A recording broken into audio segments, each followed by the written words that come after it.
Watch Serena's hands when she sees the baby. When I first saw Olympia the first time, she had her arms out like this, and she still does it. But she was just like, and she was screaming and screaming, and then they gave her to me, and I put her on my chest, and she immediately stopped screaming. It was just a really special moment. I don't know if this is what you're supposed to do. It's okay. Just being a first-time mom, you'll feel this different kind of love. It's more of a protective kind of love. It really is hard to describe.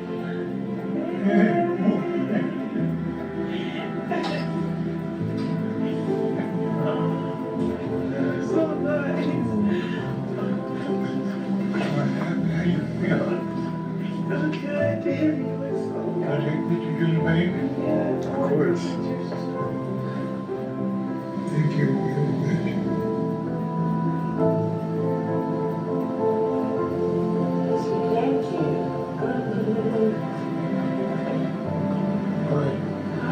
Bring your head every day up.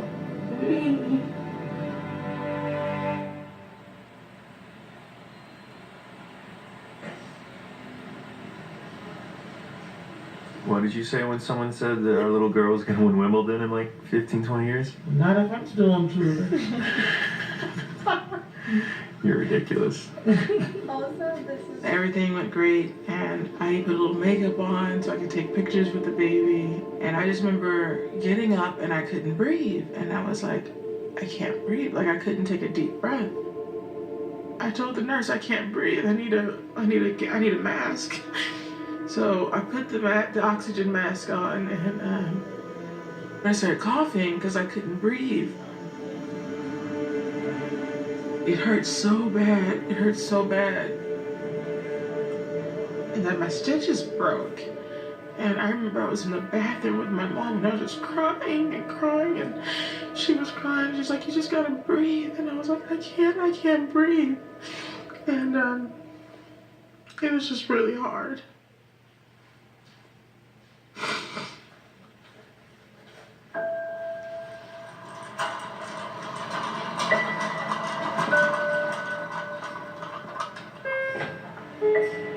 After that, I remember being wheeled back to the operating room because they had to reopen my C-section and re-stitch it. And then they had to check for, blood clots and everything. So they were doing all these different tests, and everything was negative. I'm like, listen, I need you to run a CAT scan with dye because I have a pulmonary embolism in my lungs. I know it. I've had this before. I know my body.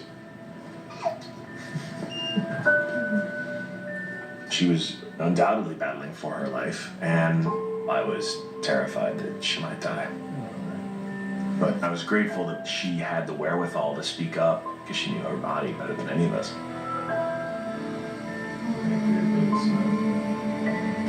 The enormity of everything was scary. But fortunately, because she advocated for herself, they ended up taking her in for a CAT scan, and they found a pulmonary embolism.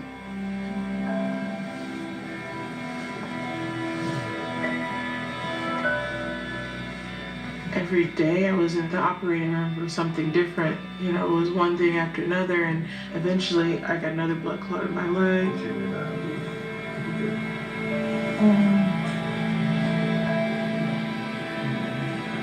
So the decision was going in for a third surgery where they put a filter in me that blocks blood clots from being able to get up to my heart.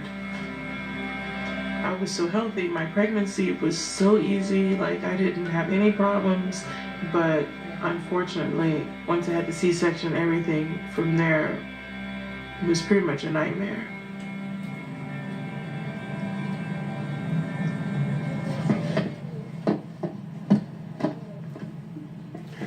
So, this clip, let me turn that down a little bit.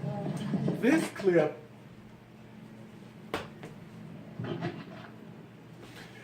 was very important to me because as a nurse, you always speak to your patients about being an advocate for themselves. And you always want to teach your patients how to listen to their body and how to communicate that information to their healthcare providers, including your doctors, your nurses, the care providers, whoever is giving you care. You want to always communicate that. Now, if I was ever a Serena fan, which I am, and Serena, if you're out there listening, I am your biggest fan. I don't care what other people say when they say that they're your biggest fan. I'm your biggest fan. I've been your fan before you even knew you were you back in the day. You are my inspiration for playing tennis and getting out on the court every day and playing my game. But even more so now, I am your biggest fan because you were your own advocate. And as a nurse, I applaud you for that. And I believe you saved your own life. You demanded that CAT scan, and they found that you had that blood clot. Not to mention that you had a history of that. So you out there in TV land or in YouTube land or wherever you're seeing this clip, listen to your body and always be an advocate for yourself. Patient advocacy and engagement for your patients, healthcare providers. You have to be engaged in your patient's care. Is very important because it will save your life and your patient's life and your family member's life. Be advocates for your family members also.